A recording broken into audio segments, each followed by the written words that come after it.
Salut et bienvenue sur cette nouvelle vidéo où on va parler aujourd'hui de l'organisation administrative de l'État. Donc toujours dans cette optique là depuis la dernière vidéo où on élargit un petit peu le champ de nos connaissances, de notre apprentissage, où on ne se contente pas juste de parler de la territoriale, il faut aussi avoir des connaissances sur l'État notamment. En tout cas un minimum, même si on ne vous demande pas d'être aussi précis que dans le cadre d'un concours d'État, il faut quand même avoir des connaissances. Donc aujourd'hui, l'organisation administrative de l'État, tout simplement, c'est l'idée que l'État il y a une organisation centrale, une administration centrale, et puis une administration déconcentrée. Donc c'est ce qu'on va voir tout simplement dans la map. À tout de suite. L'administration d'État peut se présenter en deux temps. Vous avez l'administration centrale et l'administration déconcentrée. Donc on va voir d'abord l'administration centrale.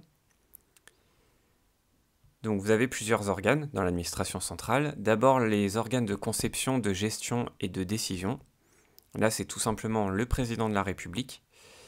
Parce que bien sûr, il est politique, mais il a un rôle administratif. Donc le président de la République a un pouvoir réglementaire et de nomination. Vous avez le Premier ministre aussi, PM c'est Premier ministre, qui a aussi un pouvoir réglementaire et de nomination. Et enfin vous avez les ministres, qui ont aussi un pouvoir réglementaire. Donc là, tout ça, ce sont des... évidemment, on pense tout de suite au fait que ce sont des gens politiques, hein, leur rôle est politique, mais ce sont des gens dans les organigrammes qui sont tout en haut, dans les organigrammes administratifs, qui sont aussi... on n'y pense pas tout le temps, mais quand on prépare les concours, c'est important de l'avoir en tête.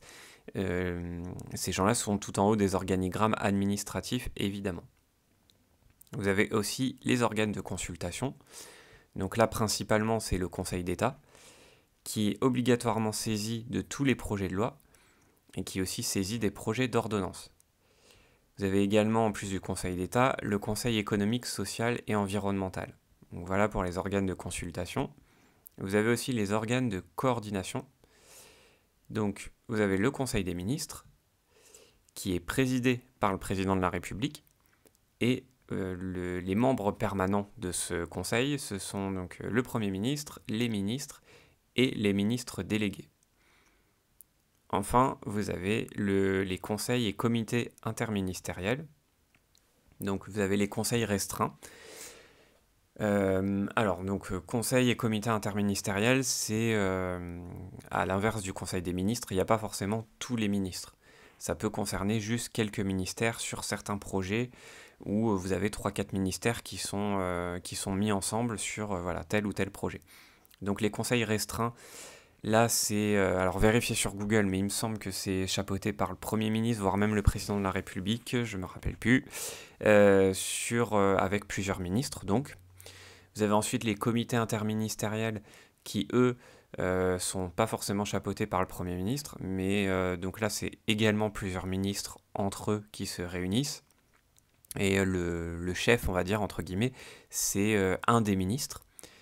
Et enfin, la réunion interministérielle, là, vous n'avez aucun ministre. Ce sont plutôt des gens du cabinet de chaque ministère ou des directeurs de chaque ministère qui se réunissent entre eux, pareil, sur un projet. Donc, dans l'ordre d'importance, on va dire, vu les personnes présentes, le conseil restreint, c'est le plus important, comité interministériel, un cran en dessous, et enfin, les réunions interministérielles, encore un cran en dessous. Et puis les organes de contrôle. Vous avez la Cour des comptes, très importante, qui effectue un contrôle financier. Et puis les inspections générales qui sont présentes, alors j'ai mis dans tous les ministères, mais c'est dans presque tous les ministères, et qui effectuent un contrôle plus global, qui n'est pas juste financier comme la Cour des comptes. Donc pour l'administration centrale, c'est important de diviser les choses de façon logique et non pas de balancer pêle-mêle le Conseil d'État, Conseil des ministres, etc. Puisqu'il y a une logique, ça a été découpé selon une logique. Donc conception, gestion, décision, c'est vraiment les instances, on va dire, les plus importantes. Président, Premier ministre, ministre, c'est vraiment là que ça se passe, c'est le plus haut dans l'échelle hiérarchique. Les organes de consultation, qui sont quand même importants puisqu'ils sont obligatoires. Hein. Conseil d'État, on a vu qu'il y avait une dimension obligatoire dans la saisie. Et puis les organes de coordination, donc très important, ça c'est pour le fonctionnement au quotidien, je dirais. où le Conseil des ministres et puis les conseils interministériels permettent tout simplement de faire fonctionner la machine, hein, parce que c'est là que se coordonnent toutes les choses. Et puis les organes de contrôle qui sont importantes aussi, puisque c'est là que vous avez une sorte de garde-fou en fait, notamment la Cour des comptes, hein, que tout le monde connaît, parce que avec leur rapport annuel, eh bien, oui, il y a un vrai contrôle qui s'effectue, donc c'est quand même un élément important de la démocratie. Et puis, en dehors de l'administration centrale, vous avez l'administration déconcentrée. Donc là, l'objectif, parce que là tout se passe au niveau central, l'objectif ici, c'est de rapprocher en fait la politique, enfin l'action politique du citoyen, parce que quand même le territoire français est assez grand. Donc l'idée de la déconcentration, c'est ça, hein, c'est d'amener la politique au plus proche des citoyens, d'amener en tout cas la présence de l'État au plus proche du citoyen. Et donc, on peut diviser ça en deux, avec la mise en place de l'administration déconcentrée et puis l'organisation actuelle. Donc d'abord la mise en place, un petit topo historique rapide, avec plusieurs échelons, hein, de la déconcentration, commune, département, arrondissement, canton, région, donc c'est dans l'ordre chronologique. Donc d'abord la commune en 1789, et dont le chef, entre guillemets, enfin en tout cas le représentant de l'État, est le maire. Donc le maire, évidemment, il est aussi représentant de la décentralisation, puisqu'il est élu, et puis la commune est un rouage aussi de la décentralisation. Donc le maire, contrairement aux autres qu'on va voir, n'est pas nommé, hein, par un représentant de l'État. Il est élu, mais par contre, il a bien une double casquette. On appelle ça comme ça, la double casquette du maire. C'est-à-dire qu'il est à la fois agent de la décentralisation et agent de l'État dans le cadre de certaines missions. Mais ça, je développe pas plus, je pense que je le ferai dans une prochaine map. Ensuite, le département, toujours en 1789, et là, le représentant de l'État, c'est le préfet.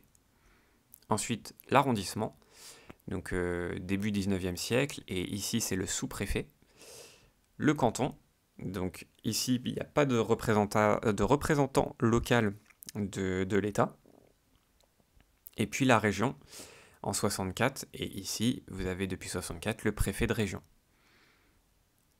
Donc l'organisation actuelle de l'administration déconcentrée, hop, je vais enlever ça pour que ce soit plus clair, voilà. Donc dans cette organisation, vous avez principalement deux choses, l'administration régionale de l'État et l'administration départementale. Sachant qu'il y a eu un glissement, jusqu'à il y a quelques temps, l'administration était organisée vraiment autour de l'échelle départementale. Maintenant, c'est plutôt au niveau de la région que ça se fait. Il y a eu un glissement. Donc, l'administration régionale de l'État, c'est donc aujourd'hui le niveau de droit commun du pilotage des politiques publiques donc de l'État. Vous avez 8 directions régionales qui correspondent aux principaux ministères, qui remplacent les diverses directions régionales qu'il y avait auparavant. Les préfets de région ont maintenant autorité sur les préfets de département dans le cadre de leur mission de pilotage des politiques publiques. C'est ce que je mettais en avant juste avant. Et puis des exemples concrets de niveau d'administration régionale. Vous avez l'ARS par exemple, c'est l'Agence régionale de santé, donc qui a en charge de la mise en place des politiques de santé de l'État dans les territoires, dans les régions. La directe, c'est pour direction régionale de l'emploi, de la concurrence, de la consommation, du travail et de l'emploi. Donc en gros, tout ce qui a trait aux affaires économiques. La DRAF, qui est liée plutôt à l'agriculture, l'alimentation et aux forêts. Et puis il y en a encore plusieurs autres, hein. Donc ça c'est on va dire les principales, c'est pour donner quelques exemples. Et vous avez quand même si maintenant c'est l'administration régionale de l'État qui est au-dessus, entre guillemets, de l'action départementale, vous avez quand même toujours une administration départementale de l'État. Donc la plupart de ces directions sont regroupées en 2 ou 3 directions départementales interministérielles. Donc un exemple concret avec les finances. Donc l'ex-DDSF et le TG. Donc DDSF, c'était direction départementale le S, je l'ai plus. De finance, je sais plus, il faudra le googliser, mais c'est pas grave puisqu'il n'existe plus. Et puis le Trésor général, qui sont maintenant la DDFIP, donc c'est la direction départementale des finances publiques. Voilà, on voit bien qu'il y a un regroupement de ces deux ex-directions en une seule. Et donc maintenant, une idée importante aussi dans l'organisation actuelle, c'est la répartition des compétences entre les préfets de département et préfets de région. Pareil, je vais retirer ça pour que ce soit plus clair. Voilà. Donc la répartition maintenant se fait de la façon suivante. Le préfet de région dispose de l'autorité hiérarchique sur le préfet de département. Le préfet de région, donc, c'est le pivot de l'action de l'État au niveau territorial.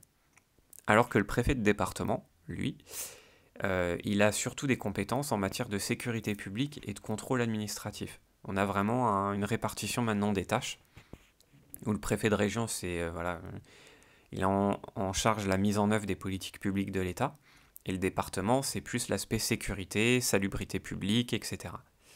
Et puis le sous-préfet, qui assiste le préfet dans l'accomplissement de sa mission, tout simplement.